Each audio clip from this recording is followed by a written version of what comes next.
Sir Mark, for the wonderful introduction. Ayan, hello everyone! Hello world! Magandang hapon sa ating lahat, especially sa ating mga guest na nandyan ngayon. Palakpakan mo naman yung sarili mo kung ikaw ay guest at nakarating ka dito ngayon. Ayan. Pero bago ako magsimula, I just want to thank Coach Elin, Sir Mark, at sa M1 natin na si Sir Jam. Dahil na-invite ako ngayon dito para mag-share ng aking journey dito sa program. Bago ako mag-share ng aking journey, allow me to share my screen. So ayan na, meron na po ba tayong nakikita sa ating screen? Ayan, hello ulit everyone and welcome to Pearl's World. Bakit nga ba Pearl's World? Well, kasi po, Pearl po ang nickname ko and I'm sharing to you yung aking mundo. Yung mundo or yung buhay ko na sobrang binago ng ating program. Muli, ako po si Merveral Carriaga from Aneg Delfin Albano Isabela. Currently, OFW po dito sa Abu Dhabi, United Arab Emirates. At kahit po nandito ako sa ibang bansa, makikita nyo po ako sa mga social media platforms. Kapag iniskan nyo po yung QR code na nandyan, diretso po yan sa aking Facebook. At dahil nga po pandemic, lahat po tayo naging vlogger nung pandemic, kaya makikita din po ninyo ako sa YouTube. Meron din po akong Facebook page na ginagamit ko sa online selling at isa din po akong Amazon seller. Bago po ako nakapag-abroad, ako po ay isang regular employee sa SM City Santa Rosa. Kung tutuusin, maganda na po yung trabaho ko maganda din po yung sahod.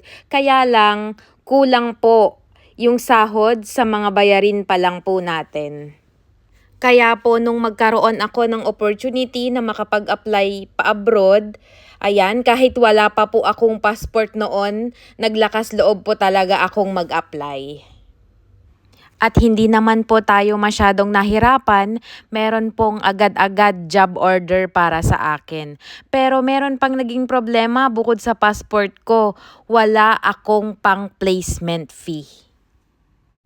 So, sayang yung job order kung hindi ako makaalis, 'di ba? Dahil nga sa walang pera. So, ayan, ang ginawa namin, naghanap kami ng mauutangan, pero luckily, walang nagpapautang that time. Kaya ang ending, sa lending ako umutang para lang makaalis ako papuntang abroad. So, salamat sa lending dahil nakaalis ako papuntang UAE noong 2011.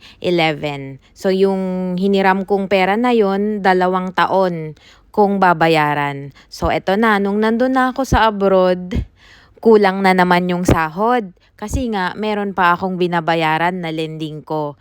Kaya habang nagtatrabaho ako, naghahanap pa rin ako ng trabaho na medyo mas malaki yung magiging sweldo ko. Well, hindi naman sa pagiging mukhang pera, pero sa realidad, 'di ba? Kailangan talaga natin ng pera para makasurvive sa buhay. So, hindi naman nagtagal yung paghahanap ko ng mas malaking sahod at binigyan naman ako ni Lord ng blessing. Kaya nung 2014, nakapasok ako sa mas malaking company at medyo tumaas yung sahod ko. At kahit malaki na yung sahod ko that time, hindi pa rin ako tumigil na maghanap or magkaroon ng mas malaking sahod kasi nga marami akong pangarap para sa pamilya ko. Kung ang mga teachers ay nagmamasteral para lang sa promotion at tumaas ang sahod, ako naman po nag-aral po ako ng short courses dito sa abroad habang ako po ay nagtatrabaho.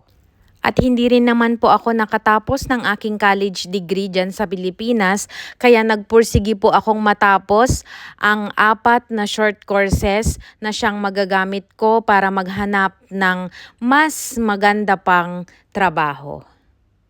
At kahit nakapagtapos na ako, hindi pa rin ako tumigil mangarap. Dito sa abroad, maraming kababayan natin na matatanda na nagtatrabaho pa rin. Sinabi ko sa sarili ko, hindi ako aabot sa ganong edad na nagtatrabaho pa rin ako. Kaya nag-compute ako kung ilang taon pa ako mamamalagi at magtatrabaho dito sa abroad. Yung bunso ko, grade 11 na. Kaya 5 taon na lang matatapos na siya sa kanyang college. At kapag nakapagtapos na siya ng college, magdadagdag na lang ako ng 1 o 2 taon para naman sa sarili ko at mai-prepare ko naman yung pag-for good ko dyan sa Pilipinas. Pero ano nga bang gagawin ko kapag nag-for good ako? Babalik pa ba ako sa pagtatrabaho dyan sa Pilipinas? Syempre hindi na kasi may edad na ako noon. Ang compute ko nga 45 years old na ako niyan kapag nag-for good na ako. Kaya naisip ko mag-business na lang ako pag uwi ko. Pero hindi ako marunong sa business eh.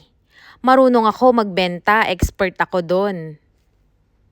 At nung magkaroon ng vacant position bilang admin assistant sa companying pinagtatrabahuan ko, inapplyan ko agad para matuto ako sa business. At talagang hindi tayo pinapabayaan ng Panginoon, na-promote tayo bilang admin assistant noong 2023. At ito kung bakit ganun na lang ako mangarap para sa family ko. 2 po yung aking anak. Ayan. At ako din po ang breadwinner sa aming extended family.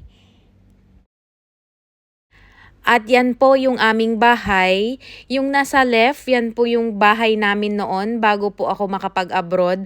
At nung nakapag-abroad na po ako po ay umutang sa bangko para po ipagpatayo ng bahay na yan para safe po ang family ko kapag bumabagyo at umuulan. At noon nga pong 2023 din, tayo po ay sinubok ng isang emergency. Yung emergency na hindi natin mapipigilan, sunod-sunod na hindi maganda ang kalusugan ng aking mga family members. Pero yung akala natin na maraming pera sa abroad ay hindi po yun totoo. Kaya nagpray po ako ng extra income. At sa pagbabrowse ko po sa Facebook, nakita ko po ito. Katrabaho ko po siya nung nasa SM Santa Rosa po ako. Napaisip ako, ano kayang ginagawa niya? Nagkokotse siya, nagyate sila, ayan, nasa hotel pa sila, may awarding that time. At hindi na ako nagpatumpik-tumpik pa, minessage ko na siya, nagtanong ako kung anong ginagawa niya, at ito na yung simula ng journey ko dito sa program. And doing the program, ito na po yung mga ilan sa mga naging income natin. Ayan. At ito naman yung pagkuha ko ng aking cheque nung nagbakasyon tayo dyan sa Pilipinas. At hindi lang po ako ang umi-income. Yung anak ko, meron na rin po siyang income. At ito po yung mga taong natulungan natin na magka-income din dito sa program. At nito lang pong December 2024 sa Christmas party at anniversary ng company, ako po ang pinalad at napakaswerteng nanalo sa pamaskong handog ng Royal na 2.5 million worth of house and lot sa ZAM Realty doon po sa Zambales. Dito, napa-restroom dyan, pero ito yung office natin. Yan, so get inside, madam. Yeah, dito. Yan, so welcome sa ZAM office. Ayan, oh, welcome. Yee, anong pakiramdam? Ayan. Nasa ano ko dito? Hello po. Ayan. Diba? Ito. Ano daw? Yee, grabe, kinikilabutan ako. Gusto daw niyang bilhin ng katabi, pero may kumuha na. Oh my God. Ito, akin to. Oh my God! grabe! Tayo sa Mountain View Residences. I-visit natin yung napanalunan nating house and lot na 2.5 million. Yes, let's go. Dito ako mismo sa may bandang likod ko. Yan na yung lot. Ayan, pag umikot ako, ayan yung makikita. May poste na ng kuryente. Doon, banda sa north side, nandun yung mountain view. Ayan, nandun naman yung highway. Hopefully, bago matapos ang 2025 ay ma-turn over na sa akin ang bago nating bahay at lupa. Maraming salamat sa panonood at sana na-inspire ko kayo sa aking journey. At kung nagawa ko, naniniwala akong magagawa nyo din.